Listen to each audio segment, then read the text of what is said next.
Alors, bienvenue à tout le monde, merci pour l'invitation. Quand on m'a demandé si je voulais intervenir, j'avais tout de suite dit oui. Donc ça c'est un cartoon que j'avais trouvé, c'est en allemand, mais la question c'est là, je te rappelle, il y a de nouveau des experts en IA. Je pense, on a l'impression que depuis 2-3 ans, il y a plus des experts en IA que des citoyens en Suisse. Et puis c'est que pas le problème de la Suisse, c'est au monde entier, donc tout le monde est maintenant expert d'IA.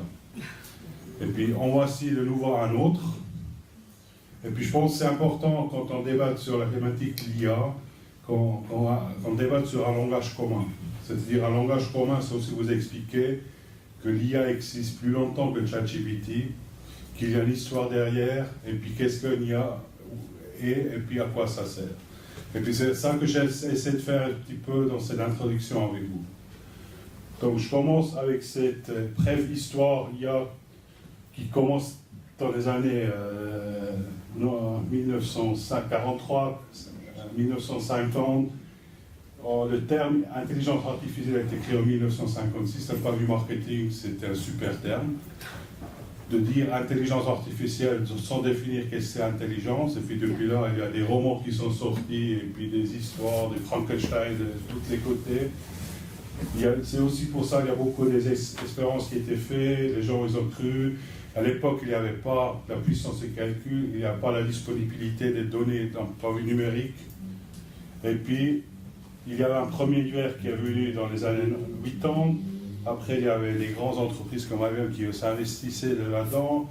Puis d'un coup, ces ordinateurs, ils ont commencé à battre des experts, comme dans les échecs.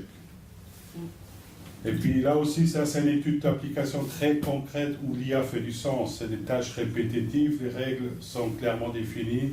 Donc, aux échecs, vous avez les mêmes règles demain que hier. Si demain vous changez les règles du jeu, que par exemple, je sais pas, le paysan peut faire le même truc que la tour, ces systèmes vont plus fonctionner. Et puis, c'était clair que ces exemples comme ça vont avoir très vite un succès sur ça. Puis là, on est dans les années 1996.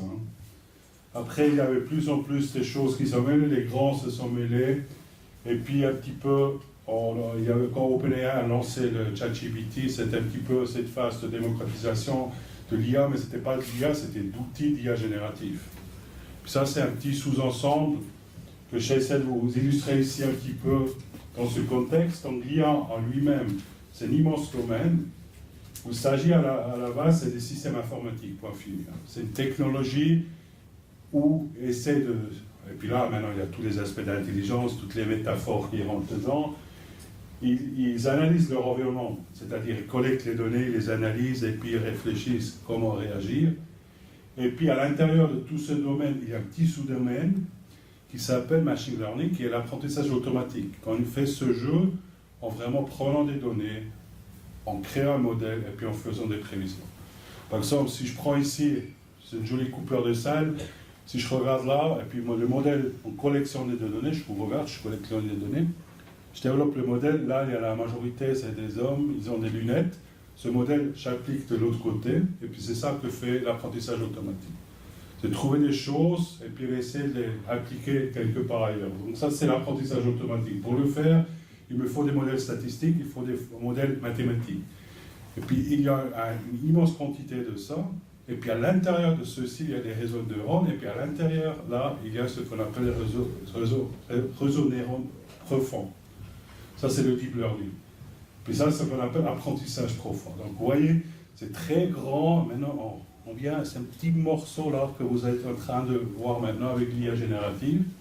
Et puis l'IA générative, ça fait encore plus, ça fait sur le traitement du texte. Donc vous avez la chose plus bas, vous avez encore une sorte d'intersection de traitement langage naturel, et puis c'est apprentissage profond. Et puis là, vous avez ce qu'on appelle des grands modèles de langage. Et puis ça, si vous voulez, c'est l'engin qui est derrière un ChatGPT. Des modèles comme GPT-4 ou des trucs comme ça. Donc vous voyez, ça c'est un petit sous-domaine. Et puis qu'est-ce qu'ils font, ces modèles? Ils font une prévision de mot après mot. Maintenant, la différence par rapport aux autres succès historiquement, on pourrait voir si c'était faux ou pas. Si vous jouez en échec, vous pouvez voir si vous avez gagné la partie ou pas, l'ordinateur. Vous avez oui ou non. Si vous donnez un subside à quelqu'un, vous pouvez voir s'il aurait été le problème. Si vous cherchez un criminel, vous pouvez voir, une fois que vous l'avez, Si vous avez le faux et le vrai. Donc vous pouvez voir si vous avez fait juste. Tous ces outils d'IA génératifs, il n'y a pas ça. Donc vraisemblablement, autant plus ils sont tunés de cette manière que ça fait du sens pour nous, ça a l'air intelligent, mais vous n'avez pas une preuve si c'est vrai ou faux. Donc ceci dit, il y a cette démocratisation qui est faite maintenant avec une société, des décideurs, même au milieu académique, des gens qui n'ont jamais appris à travailler avec de telles technologies. Donc ce qui est important, les messages à passer, l'IA, premièrement, c'est un processus de résolution de problèmes. Ça peut être un problème sociétaire, un problème environnemental, un problème de société. On résout, à quel problème on résout, et puis à un certain moment, on utilise une technologie. Et puis quand on fait l'IA du sens, c'est vraiment nos jours que vous avez beaucoup de données, vous avez une puissance de calcul, vous avez ce qu'on appelle une stabilité, vous avez les mêmes règles demain, ou hier que demain, aussi dans le futur. Et puis, vous avez ces tâches répétitives. Et puis, ces technologies, on a toujours eu, je pense, tout le monde, il y avait le vélo, il y avait maintenant le e-vélo. On peut toujours aller à pied. Mais si on a un e-vélo, on prend l'e-vélo. Donc, on utilise la technologie. Ceux qui font le gâteau à la maison, vous pouvez toujours faire votre gâteau à la main. Et vous prenez un mixeur ou un truc comme ça, on s'est habitué. Donc c'est exactement la même chose. C'est clair, la vitesse de croisière va très vite maintenant parce qu'il y a cette démocratisation. Ce qui est important, c'est pas artificiel et puis c'est pas intelligent. N'oubliez pas, c'est inspiré par les humains, c'est créé par les humains, ça influence les humains. Donc ces humains, ça ne va pas fonctionner. Et puis ça ne consiste pas à remplacer l'humain par un robot, il s'agit de faire sortir le robot de l'humain. Ça ne va pas détruire des emplois, mais chaque emploi, c'est un processus qui a certaines tâches. Et puis certaines tâches, nos jours, on peut les faire plus efficients, plus vite. C'est aussi pour ça qu'on peut toujours s'écrire des lettres par papier, mais nos jours, on s'envoie un email, nos jours, on s'envoie un WhatsApp, mais c'est juste pour passer un message de A à B. Et puis ça fournit, et puis ça c'est très important, c'est des outils d'aide à la décision. Et puis, pour qui? Pour l'être humain qui doit réfléchir si ça fait du sens ou pas. Et puis maintenant, je pense, ça c'est le message clé fondamental. Si ça vous reste dans votre tête aujourd'hui, moi je suis très content. Ce qui sort, c'est probablement faux. Donc, nous, comme êtres humains, on le sait comment on peut contrôler. Tout le monde connaît les poissons du 1er avril. Je pense que c'est le seul jour à l'année où on ne croit pas à l'information qu'on lit. Alors, une fois avec cette approche en utilisant un ChatGPT, un Gemini et ce qui sort est probablement faux.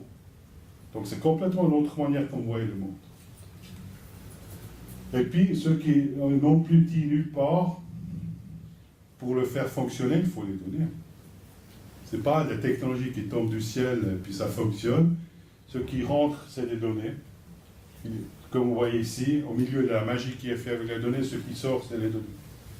Si vous prenez un ChatGPT, ce que vous rentrez, c'est du texte, magie, ce qui sort, c'est du texte. Données rentrent, données magie, données sortent. Donc, d'avoir parlé d'une IA digne de confiance, c'est une méthode mathématique. Donc, c'est par rapport à la question, il faut avoir les données dignes de confiance.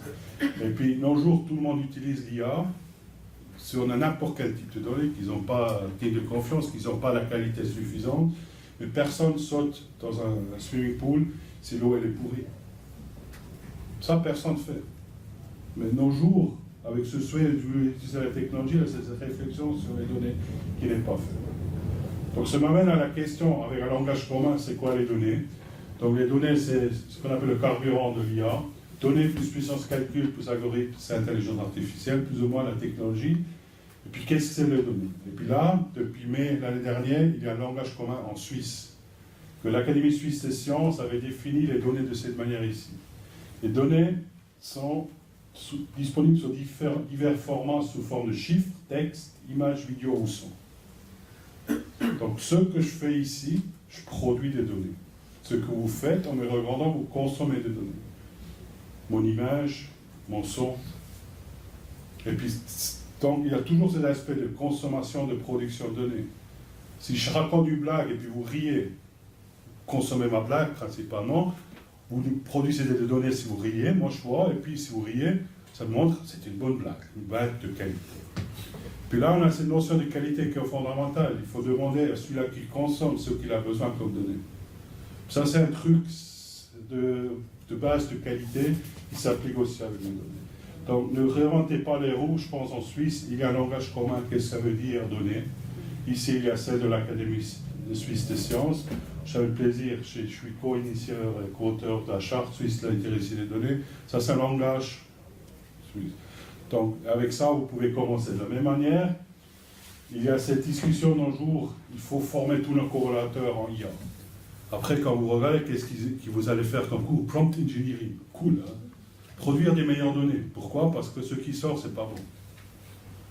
Et puis, l'IA, principalement, c'est l'utilisation d'outils IA comme ChatGPT. L'IA, c'est beaucoup plus. Donc, comment vous voulez former les gens en ce qu'on appelle littératie en données s'ils n'ont pas la littératie en IA, s'ils n'ont pas la littératie en données? Ça ne va pas fonctionner comme ça. Et puis là, ça c'est aussi, sans littératie de données, il n'y a pas de littératie en IA, c'est aussi pour ça, il y a cette charte suisse littératie des données, où vous avez une définition, qu'est-ce que c'est la littératie des données, puis ça prend aussi en compte les principes éthiques et la protection des données. Et puis plus important dans la charte, c'est aussi clairement écrit, il faut aussi tenir compte des aspects économiques, sociétaux et écologiques. Ici, je parle de l'IA écologique, c'est-à-dire là aussi sociétaux. Si vous savez les histoires, comment ces modèles comme ChatGPT sont faits avec des contrats en Kenya, des gens qui labellent les données, etc. Les aspirateurs, vous avez à la maison, s'il n'arrive pas à tourner, l'image sera envoyée au Kenya. Là, il y a quelqu'un qui va recevoir 1 centime par heure ou un truc comme ça, il va dire c'est une chaise ou une table. Donc il faut faire ces réflexions aussi, ça a l'impact environnemental, sociétal énorme. Et puis énergique aussi. Donc moi je suis dans un canton où ils disent il faut faire attention, moi je suis valaisan, il faut voir attention avec l'eau. Hein. Mais de l'autre côté, ils disent utiliser ces outils. Donc là, il y a aussi, le bilan énergique n'est pas terrible actuellement sur les outils d'IA générative. Donc sans solide littératie à données, il n'y a pas de littératie en IA. Ça m'amène à la question confiance. Ce souhait d'une entreprise, d'une société, même d'un gouvernement, de se dire confiance, oui. Il y a des labels, mais pour ça, vous ne pouvez pas acheter. Il faut démontrer que vous êtes digne de confiance. Et puis ça, c'est quelque chose qui est important, qu'une entreprise, un gouvernement, quand ils le font, oui, ils font l'IA, ils appliquent des algorithmes.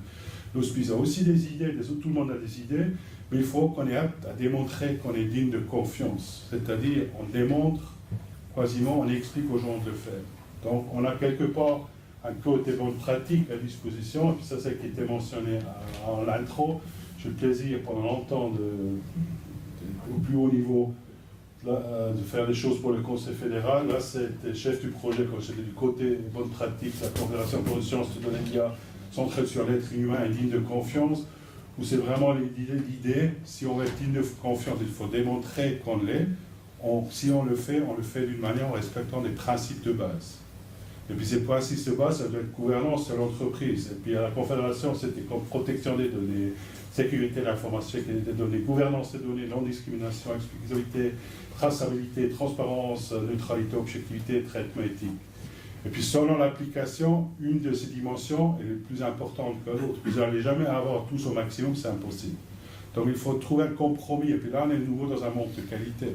Qualité, il faut faire cette réflexion, à quelle fin, pour quel but précis on le fait. Selon ça, des cadres comme les codes de bonnes pratiques, aussi des choses qui sont au canton de Genève, aident l'utilisateur à avoir une sorte d'orientation dans laquelle on peut naviguer. Et puis je pense qu'avec ça, on peut montrer qu'on peut se faire gagner la confiance en montrant qu'on est digne de confiance. Et puis là aussi, si vous regardez ce côté bonne pratique, c'est un document, je pense, de 30 pages. Il y a des définitions, qu'est-ce que ça veut dire traçabilité, qu'est-ce que ça veut dire transparence, explicabilité et tout. Tout ça, c'est documenté pour vraiment créer ce langage commun. Là, il y a deux possibilités. Aussi, je regarde les représentants du canton, vous pouvez réinventer la roue. Je connais des cantons qui le font, ou bien vous inspirer ce qu'a fait la Confédération. Où le futur va aller, j'ai aucune idée.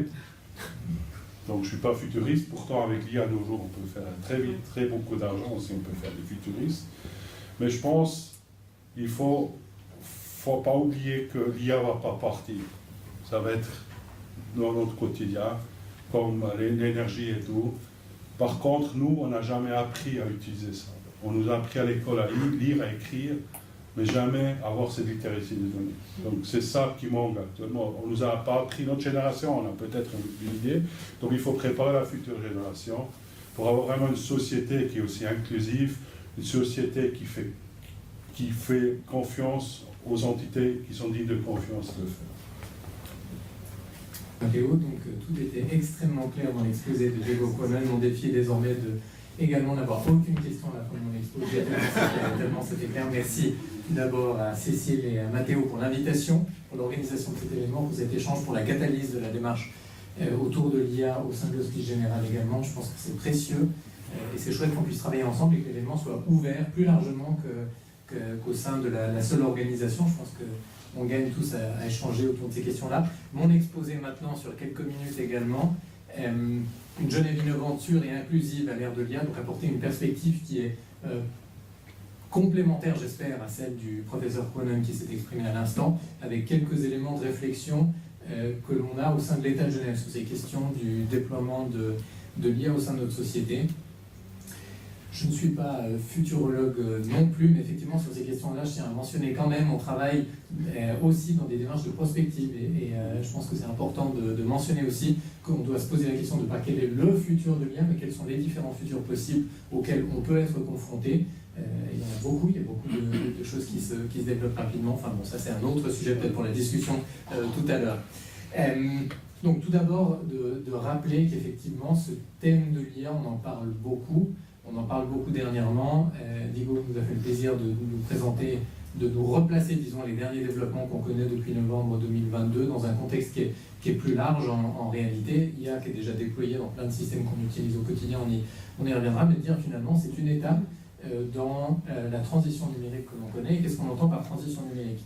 Ce qu'on voit avec l'IA, il y a une insistance importante dans l'exposé de Diego Conan sur la question de l'importance de la qualité des données, de la gouvernance des données, qui sont des thèmes qu'on raccroche précédemment à la transition numérique, et finalement l'IA sert de révélateur de ces enjeux qui sont souvent les mêmes. Donc pour le Conseil d'État à Genève, le numérique est défini comme suit, c'est d'appliquer la culture, les processus, les modèles d'affaires et les technologies de l'ère Internet pour répondre aux attentes plus élevées des gens. C'est une définition qui a été posée à l'époque sur Twitter, feu Twitter, par Tom Luce-Moore, qui était le premier fondateur du Government Digital Service, un service du gouvernement britannique qui avait pour vocation donc, de mener la transition numérique du gouvernement britannique.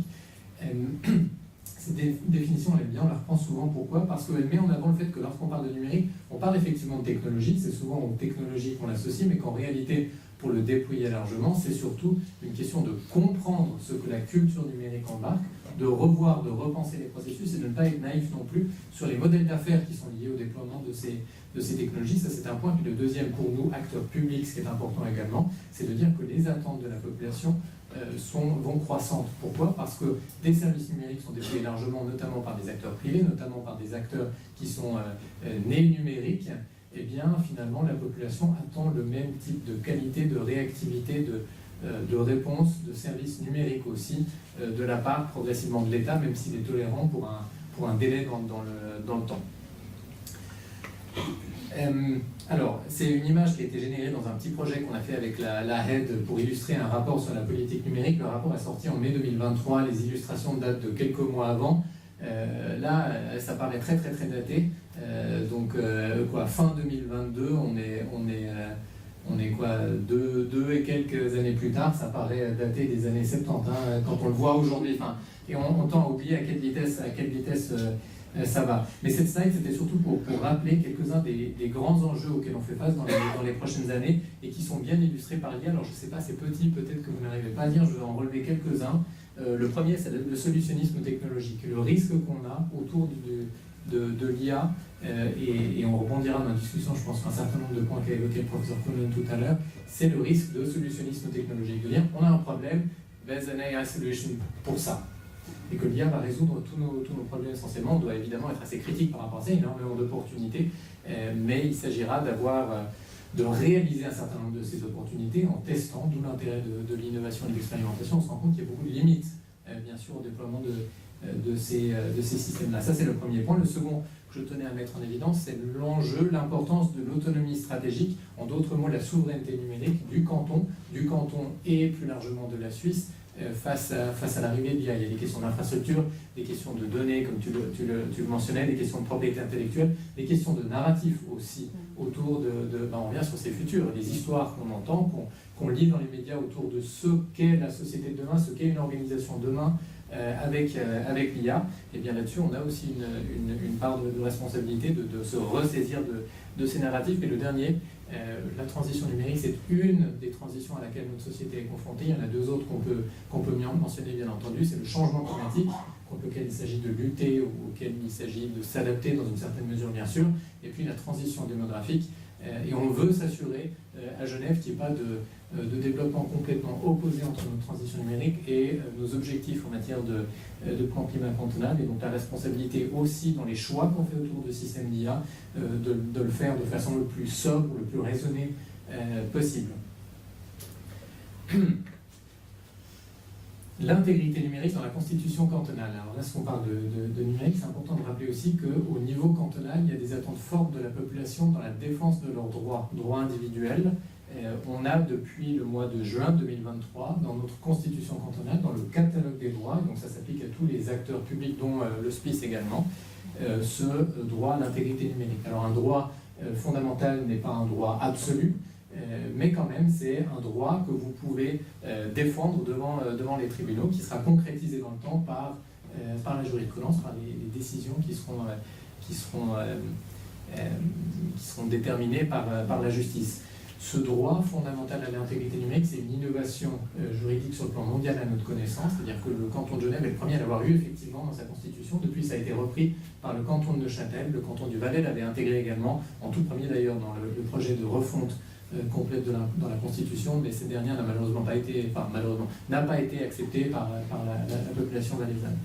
Ce qu'on peut relever là, c'est le premier alinéa qui est générique, toute personne a le droit à la sauvegarde de son intégrité numérique, et puis vous trouvez des sous-droits dans l'alinéa 2 qui viennent illustrer cette notion de droit à l'intégrité numérique, puis enfin, en dernier, et ce qui s'applique plus particulièrement à notre exposé de ce jour, des exigences de nature plus programmatique finalement vis-à-vis de l'État, la question de favoriser l'inclusion numérique, sensibiliser la population aux enjeux du numérique et le développement de la souveraineté numérique du pays. On pourrait y revenir dans la discussion tout à l'heure si vous le souhaitez bien.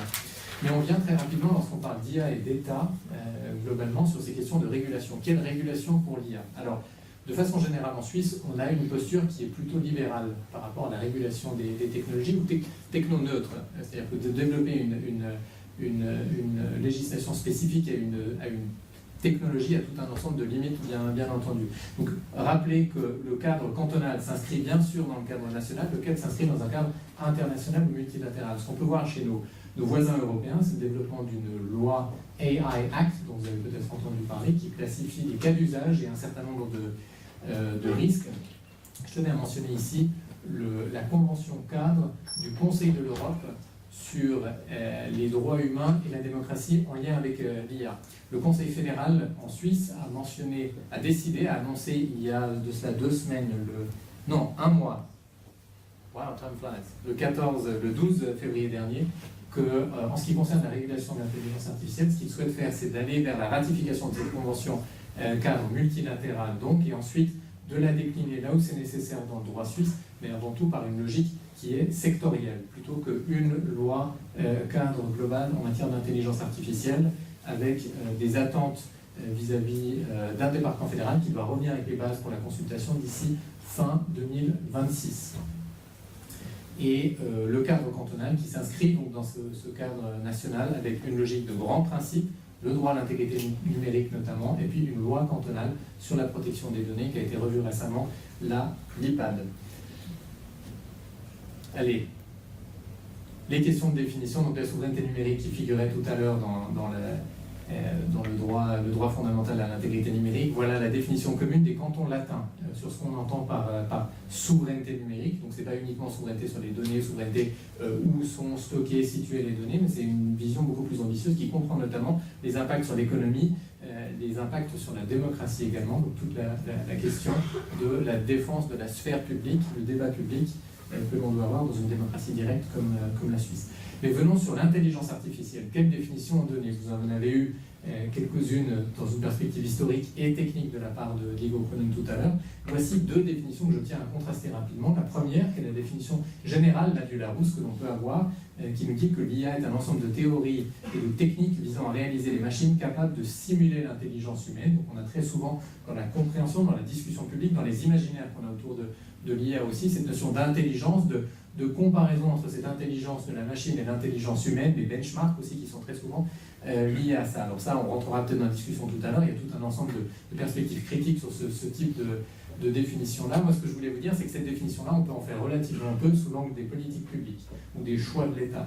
Là où on peut agir, c'est si on prend la seconde définition posée, elle, par l'Organisation pour la coopération et le développement économique, l'OCDE, qu'on appelle parfois le Club des pays riches. Donc c'est une organisation internationale qui comprend un certain nombre de pays riches, notamment membres de cette organisation, qui publie beaucoup de rapports sur l'IA. Si vous cherchez un atlas des stratégies nationales en matière d'IA, il y en a des dizaines. Vous tapez oecd.ai, vous y accédez rapidement. Ils font un travail remarquable de collecte, il faut le dire. Un système d'intelligence artificielle selon l'OCDE est donc un système qui est basé sur une machine qui, pour des objectifs explicites ou implicites, déduit à partir des informations qu'il reçoit comment générer des résultats tels que des prédictions du contenu, des recommandations ou des décisions qui peuvent influencer les environnements physiques ou virtuels. Et les différents systèmes d'IA varient dans leur niveau d'autonomie et d'adaptabilité après leur déploiement. Donc une fois qu'on a cette définition en tête et qu'on se dit, tiens, déploiement de système d'IA dans une organisation comme l'hospice ou comme l'État, on voit que ça peut avoir des impacts très importants sur la vie des gens. Une décision pour des objectifs implicites, typiquement, il faut y poser un certain cadre, on y reviendra certainement dans la discussion. Mais donc des résultats qui sont des prédictions, du contenu, des recommandations, des décisions, il y a un impact très important dans nos organisations. Alors comment est-ce qu'on tient compte de ce type de développement? Là, c'est simplement les 5 principes de la politique numérique. Je ne vais pas du canton de Genève, je ne vais pas les redérouler maintenant, on pourrait y revenir si c'est utile tout à l'heure, parce que je pense que je déborde un tout petit peu par rapport au temps qui est alloué pour ce mot d'introduction. Mais dans l'immédiat, qu'est-ce qu'on peut faire avec l'IA? Alors là, vous voyez tout un ensemble de cas d'usage, d'applications qui sont utilisées par les particuliers et qui prédatent l'arrivée de ChatGPT. Un ensemble de services que vous utilisez peut-être, sans doute, au quotidien. C'est tiré d'un rapport produit par nos collègues du département de l'économie au canton de Genève, qui a produit un rapport d'introduction à ce qu'est l'IA et ce que ça veut dire pour une PME à Genève. Et là, vous le voyez, des applications comme Siri, Alexa, DeepL pour de la traduction de texte, ou encore Waze ou TomTom pour se déplacer, effectivement, ChatGPT ou Midjourney, qui sont, eux, des outils de Genève.